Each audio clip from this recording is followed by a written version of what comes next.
예배 나오신 모든 성도님들 주님의 이름으로 환영합니다. 원죄가 무엇인지 생각하는 시간이 되고자 합니다. 2011년도부터 약 1년 동안 국민권익위원회의 위원장으로 일했던 김영란 전 대법관이십니다. 위원장으로 부임하여 정책을 만들려고 보니 우리나라에 부패한 곳이 어디일까 생각을 했다고 합니다. 그러면서 우리나라에서는 연줄이 있어야 된다. 이것이 부패의 고리로 전환되는 것을 보고 고민을 했습니다. 병원을 갈 때에도 알아야 대우받는다 이런 생각이 팽배한 것 같습니다. 또 아는 사람이 없으면 백이 없으면은 박탈감을 느끼게 되고 내가 불공정하게 대우받는 것이 아닌가 이런 생각을 지울 수 없다고 합니다. 그래서 이 부분을 깨야 되겠다. 국민 전체가 이 부분에 있어서 신뢰를 회복해야 되겠다 이런 생각을 가졌다고 합니다. 어떻습니까? 여기 백이 있으신지 잘 모르겠습니다. 연줄이 얼마나 되시는지 모르겠지만 성경은 하나님께서 우리의 후원자가 되신다고 그렇게 말씀해 주고 계십니다. 또 부패를 바라보는 시각이 다르다고 합니다. 예를 들어 공무원을 예를 들 때에 내가 돈을 부당하게 받아서 발각되었을 때 이것이 부패한 것이다 이렇게 생각을 한다고 합니다. 그런데 직무를 감당함에 있어서 불공정하게 감당하거나 아는 사람을 좀 더 이렇게 봐주면서 일하는 것은 부패라고 생각하지 않는다고 합니다. 그래서 내부자와 외부자의 시각에 있어서 현격한 차이가 드러나는 것 같습니다. 아마 그렇게 돈을 받은 게 걸리지 않고 또 그런 일을 하지 않는다면 그 사회생활을 하는데 아무런 지장이 없을 것입니다. 그러나 우리가 도덕적으로 또 영적으로 행복하게 사는 것인지를 묻는다고 한다면 공정하게 처리하지 않고 내가 좀 안다고 해서 더 혜택을 주고 하는 이런 삶을 가리켜서 행복한 삶이라고 말하기는 어려울 것입니다. 원죄가 바로 그와 같은 속성을 나타내는 것입니다.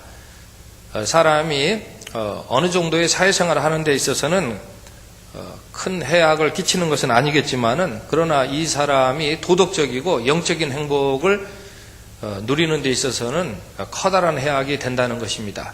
하나님 앞에 나아가지 못하게 하고 또 하나님 앞에서 하나님을 즐거워하며 살지 못하게 하는 그런 해악을 이 원죄가 끼치게 된다는 것입니다. 많은 사람들은 도대체 세상이 어떻게 돌아가고 있는 것인가 이렇게 묻는다고 합니다.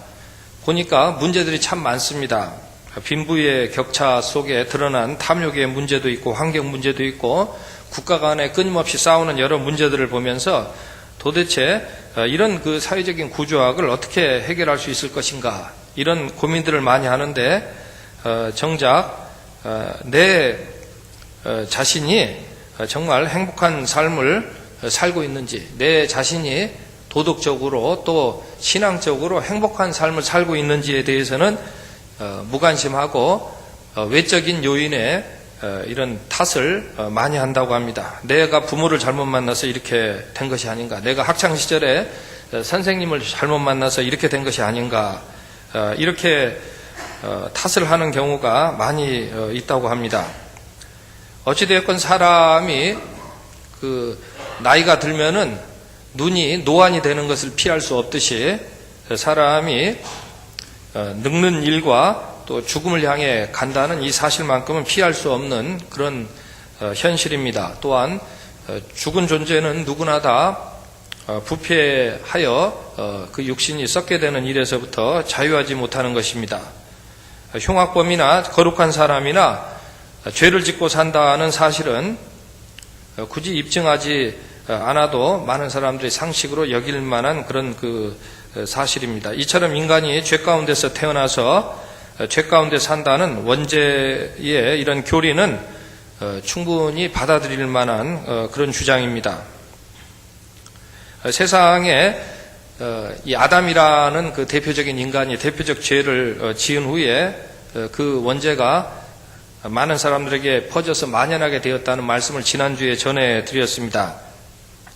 그 김영란 전 대법관이 부패가 어떤 식으로 전이되었는가를 어떤 책을 인용해서 기록해 놓은 것을 소개해드리고자 합니다. 부패가 처음에는 독재형으로 시작된다고 합니다.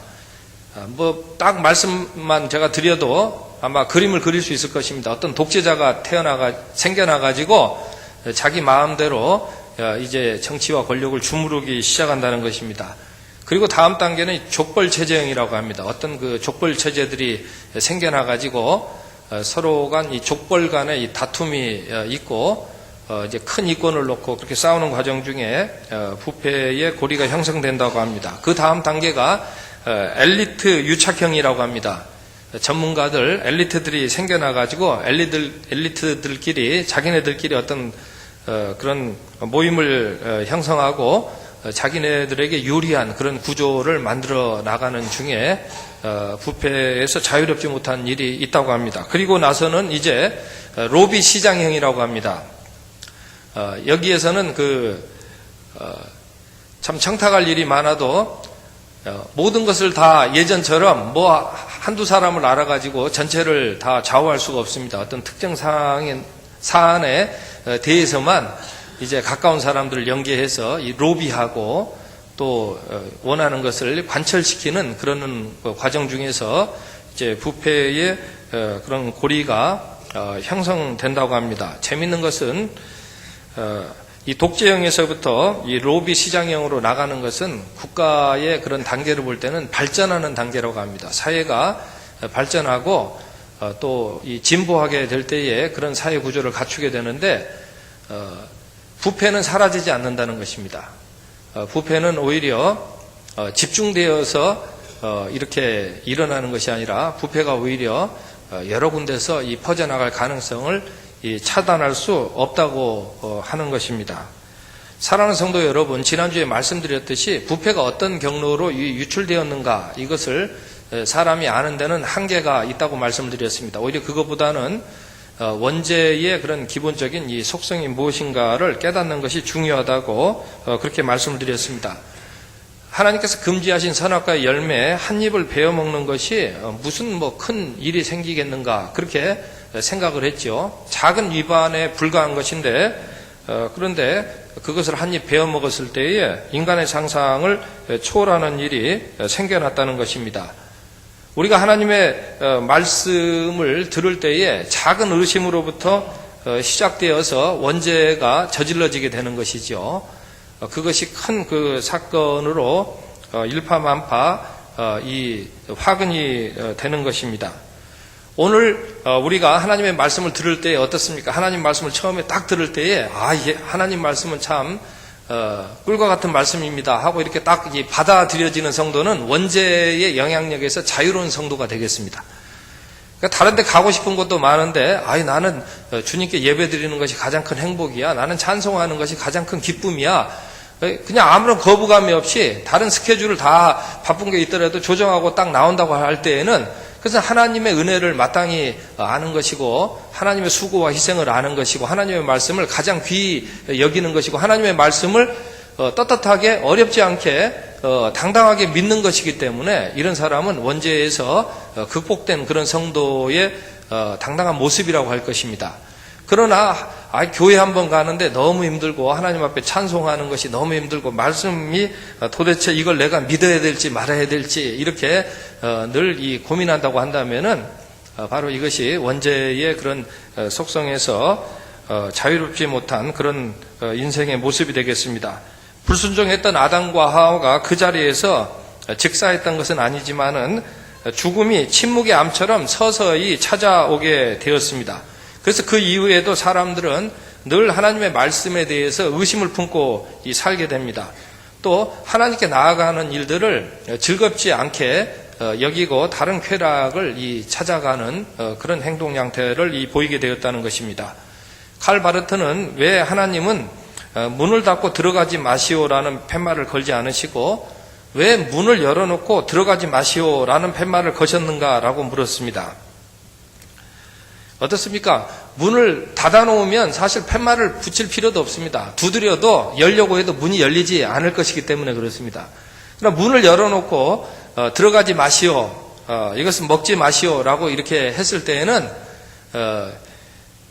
이 사람이 정말 하나님을 소중히 생각하고 하나님의 말씀을 믿을 때에야 들어가지 않게 되는 것이죠. 그래서 하나님의 형상이 그 안에 살아있을 때에 하나님께서 나를 창조하시고 하나님께서 나를 돌보시고 하나님께서 나를 인도하신다는 그것을 이 사람이 그 안에서부터 놓치지 않고 있을 때에 그 팻말 걸어놓은 것을 보고 야, 하나님의 깊으신 속뜻이 있을 거야, 그렇게 해서 들어가지 않게 되고 이 불행의 문을 열지 않게 되고 이 행복의 문을 열고 살게 된다는 것입니다. 이것이 하나님께서 의도하신 그런 뜻이 되겠습니다. 그러니까 우리가 아담과 하와의 그런 입장으로 다시 돌아갈 때에 그 자리에서 왜 하나님께서 여기에 금지문을 붙이셨는가, 이 깊이 생각해야 됩니다. 그리고 하나님의 이 말씀을 놓고 자꾸 그것을 이 금지에서 넘어가라고 하는 그런 다른 그 유혹하는 말을 놓고 숙고해야 됐습니다. 두 번 생각해야 됐습니다. 그냥 자기 좋을 대로 먼저 행동을 하는 것이 아니라 하나님의 말씀이 더 좋은 것인지 아니면 저 유혹의 말이 더 좋은 것인지를 다시 깊이 생각했다면은 아마도 그런 그 어리석은 그런 원죄의 그런 잘못을 범하지는 않았을 것이라고 그렇게 생각을 합니다. 근데 오늘 제가 말씀드리는 것은 사람은 누구나 현재는 다 예수님을 믿어서 하나님의 형상이 온전하게 회복되기 전까지는 그런 이 자유권을 가지지 못합니다. 그래서 이 원죄의 영향력 속에 있기 때문에 사람이 다 알면서도 그냥 그 불행의 문을 그만 열어버립니다. 그만 금단의 열매를 먹어버립니다. 이것은 무슨 뜻이냐면 하나님의 말씀을 깊이 생각하지 않는다는 것입니다. 하나님의 이 수고와 하나님의 희생을 값진 것으로 여기지 않는다는 것입니다. 그리고 다른 것을 더 크게 본다는 것입니다. 다른 생각을 더 앞세운다는 것입니다. 그런데 하나님께서는 이런 그 우리의 불행한 처지를 예수 그리스도 안에서 다 이제 아시고 해결해 주시고 하나님의 형상을 오늘 우리들에게 회복시켜 주셨다는 것입니다. 인간적인 대처 방식이 참 어려운 것을 보게 됩니다. 금요일과 토요일에 여기 그 바닥을 코팅을 해가지고 깨끗하게 그렇게 한번 입혔습니다. 이게 뭐 그렇게 고급 자재는 아닙니다. 원래 이거보다 더 좋은 그 나무 재질이 여기에 올라와서 시공돼야 되는데 하여튼 계약이 지켜지지 않았어요. 그래도 지금 이 정도만 돼도 저는 참 감사합니다. 그 밖에까지 다 닦아가지고 우리 그 미화하시는 분 또 우리 장로님도 솔선수범하셔가지고 토요일 늦게까지 다 닦고 하셨어요. 그런데 이제 이게 마르려면은 밤에서부터 새벽까지 기다려야 됩니다. 그 코팅된 게 말라야 되거든요. 그래서 이제 어떻게 할까 하다가 저 문에다가 다 금지문을 붙였습니다. 오늘 몇 시부터 몇 시까지는 이거 사용하지 마십시오. 그런데 제 마음속에 그것만 가지고는 양이 안 차는 거예요. 그래서 안에 제가 다 문 닫아버리라 그랬습니다. 그래서 저는 제가 굉장히 똑똑한 줄 알았어요. 안에서 다 잠궈버리면 어차피 못 들어갈 텐데. 그런데 제가 성경 말씀을 좀 더 다시 한번 일찍 봤어야 되는데 이 설교를 준비해 놓은 게 너무 오래된 거예요. 저녁에 가가지고 읽어보니까 하나님은 그렇게 안 하셨더라고요. 하나님은 문 잠그지는 않으셨어요. 그냥 야 그거 들어가지 말라 이렇게만 얘기해 주셨지. 그래 놓고 문도 걸어 잠그고 금지문도 붙인 그 주역 중에 한 사람은 전데 이거 밟은 사람이 저예요.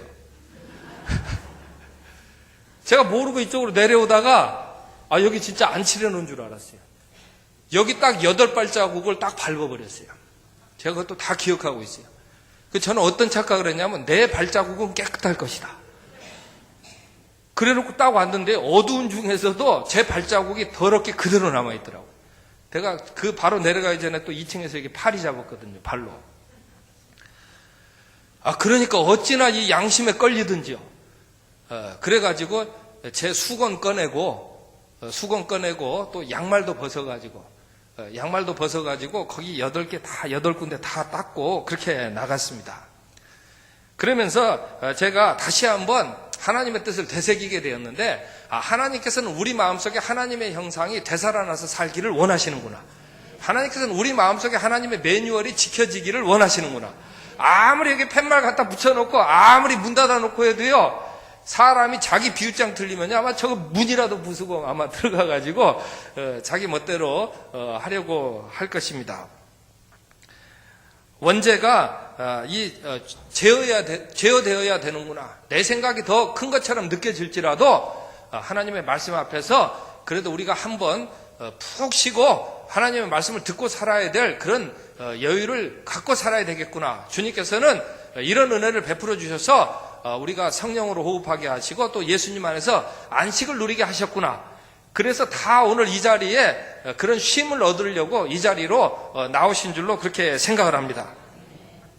아우구스 티누스는 그래서 우리가 늘 그 하나님 안에서 안식을 누리며 살아야 된다. 인간의 도성에서 카인과 같이 살아서는 안 되고 하나님의 도성 안에서 아벨과 같이 늘 하나님의 은혜를 기억하고 하나님의 수고를 기억하고 살아야 되는구나. 그런 말을 했습니다. 카인이나 아벨이나 다 같이 그 원죄의 속성에서 자유롭지 못한 그런 아담의 후손입니다. 그런데 이 가인은 이 땅을 경작하는 농부가 되었습니다. 그리고 아벨은 아시다시피 그 양을 치는 목동이 되었습니다. 우리가 보기에는 별 차이가 없는 것 같아요. 둘이 어느 날 같이 예배를 드리고 하나님께 제사를 드렸는데 우리가 잘 알고 있듯이 하나님께서는 아벨의 제사를 받으시고 가인의 제사를 받지 않으셨습니다. 이것에 대해서 참 여러 의견들이 있어 왔습니다. 최근에 읽었던 그 글 중에서 제 마음을 사로잡았던 글이 하나가 있습니다. 가인은 저주받은 땅의 운명에 그저 순응해서 숙명적으로 살았다. 그러나 아벨은 그 말씀에 담긴 하나님의 뜻을 다시 한번 되새겨보고 하나님께서는 저주받은 채로 살게 하시는 것이 하나님의 뜻이 아니라 다시 하나님을 기억하고 하나님의 은혜에 따라서 저주를 극복하고 살기를 원하시는구나. 이것을 깨닫고 아벨이 그래도 새로운 그런 목동의 생활을 시작했다. 이렇게 그 주회를 했을 때에 제가 그것을 또 깊이 더 생각을 해보았습니다. 이 말 뜻이 무엇일까? 그러면서 한 가지 사실을 제 나름대로 이렇게 정리해 보았습니다. 가인이 농사를 지었을 때에 씨앗을 가지고 뿌려서 농사를 지었을 것입니다. 농사를 지을 때에 날씨가 좋은 날도 있고 궂은 날도 있을 것입니다. 그런데 가을이 되고 또 추수할 때가 돼 보니 역시나 열매를 맺었습니다. 그러니까 자기가 한 것으로 따지면은 이게 이렇게까지 열매를 맺을 상황이 아니에요. 여러 그 힘든 과정을 다 거쳐야 되기 때문에. 근데 열매를 맺었어요. 그런데 가인은 그것을 깊이 생각하지 않았다는 것입니다. 가인은 그것을 숙고하지 않았다는 것입니다. 하나님과 관계해가지고 하나님의 말씀에 따라서 또 하나님의 섭리에 따라서 하나님의 은혜에 따라서 다시 한번 생각해보지 않았다는 것입니다. 그냥 자기가 본 것을 전부로 알고 그냥 시간이 지나면은 열매가 맺는 거야. 그리고 나는 이것을 먹고 살면 돼. 이런 방식으로 살고 거기에 담긴 뜻을 깊이 생각하지 않았는데 우리 예수님께서 하신 말씀을 우리가 잘 알고 있습니다. 예수님께서는 저 밀알 하나가 어디 그대로 있으면은 열매 맺는 것을 보았느냐. 저 밀알 하나가 땅에 떨어져 죽을 때에 많은 열매를 맺지 않느냐. 그래서 예수님께서는 그 밀알 하나가 열매를 맺는 이 과정 속에도 희생적인 그런 이 사랑이 담겨져 있는 것을 보시고 말씀을 하셨는데 농사를 지었는데 가인은 그것을 보지 못했다는 것입니다. 그런데 아벨은 양을 치면서 이제 저주받은 땅이지 않습니까? 그러니까 동물들이 포악해진 거예요. 예전처럼 그 약한 그런 동물들을 그냥 놓아두지 않습니다. 양은 생존하기가 어려운 상황이 됐습니다. 그런데 목자가 그 양을 지키려면은 목숨을 걸고 그 희생해야 됩니다. 그런 정신으로 양을 지켜야 됩니다. 그러니까 아벨은 자신의 생명이 지켜지고 보존하는 데 있어서 하나님께서 목자 같은 역할을 감당하셨다는 사실을 거기에서 세상 깨닫게 됩니다. 사실 창조하실 때도 하나님께서 자신의 희생을 감수하시고 자신의 공간을 내어주시고 자기밖에 그런 인간에게 위탁하시면서 그런 그 놀라운 은총을 베풀어 주시지 않았습니까? 그러니까 아벨은 그 사실을 깨닫게 된 것입니다. 그래서 아벨은 그 피의 그 희생의 적인 사랑을 그것을 잘 알면서 하면서 하나님 앞에 이 예배를 드리게 됩니다. 하나님께서 이렇게 희생하시면서 은혜를 베풀어 주시니까 우리가 오늘 살고 있습니다. 너무 감사합니다라고 그렇게 예배를 드렸을 때에 하나님께서 아벨의 그런 예배를 기뻐 받아주셨다는 것입니다. 아벨은 이게 너무나도 행복했기 때문에 다른 것과 이것을 바꾸려고 하지 않았다는 것입니다. 그래서 아벨은 생명을 보존하고 이 돌보는 일에 있어서 그 안에 하나님의 매뉴얼이 살아있는, 다시 말해서 저주받은 인생이었지만은 하나님의 형상이 그 안에 살아있는 그런 인생으로 복원되기를 꿈꿨으며 그런 은혜 가운데 살았다는 것입니다.